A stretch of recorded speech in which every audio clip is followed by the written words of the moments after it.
Hello, Colin Hopkins here with Key Renter Salt Lake Property Management. I'm excited to be with you today and to give you a quick update on what's going on in our world of property management. Today's subject is going to be rental application fraud.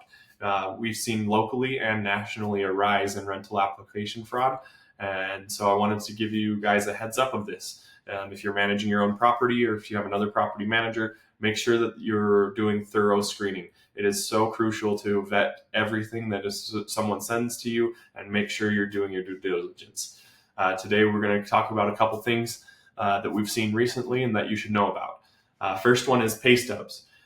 If you didn't know, you can go online and purchase fake pay stubs where you put in information and it generates a pay stub for you, or you can even go and create your own pay stub. We've found a couple of instances where someone provided us fake pay stubs. The first one that I want to talk about is the devil's in the details with these things. So we got an application, 2 months of pay stubs, looks good up front, but when we went to verify, the year-to-date withholdings didn't change from pay stub to pay stub. This is one example of fraudulent pay stub. Second one I want to point out was the net income received. There's typically two spots that you can see that on a pay stub. It's usually up top within the check, and then down below at the bottom there's typically a second spot. And in an application we received, the person submitted a pay stub that had one value in the upper section and 10 cents difference in the lower section. And that is one warning sign of a fraudulent or a fake pay stub.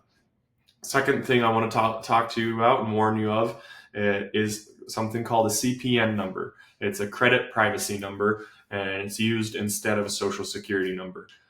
People can go online and buy these, and they're basically fake credit history for someone to use instead of their own. An example of this was we had someone apply for a rental property.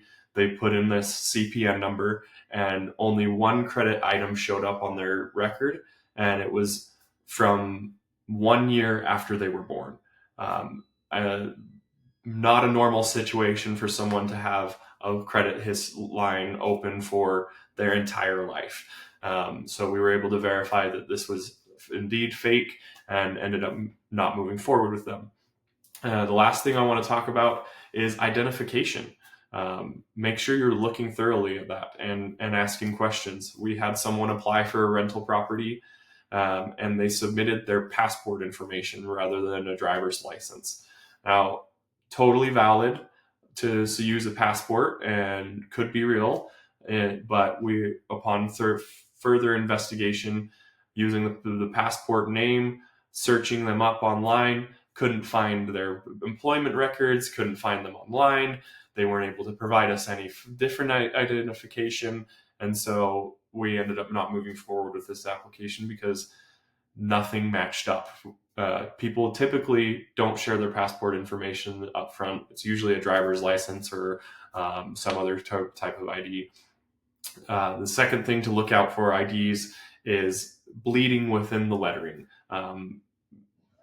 Professional legal printed IDs won't have any bleeding of the letters or blurring of the coloring in them. So make sure you look closely at them. If it looks like a crappy ballpoint pen writing, it's probably fake.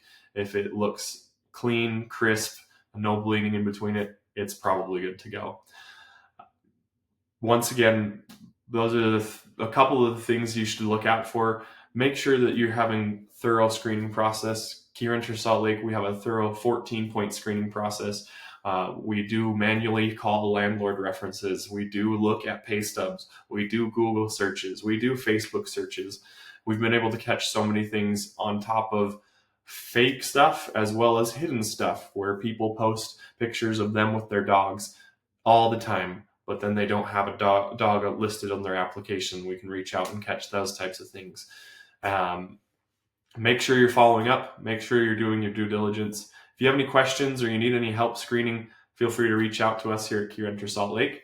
Thanks. Have a great day.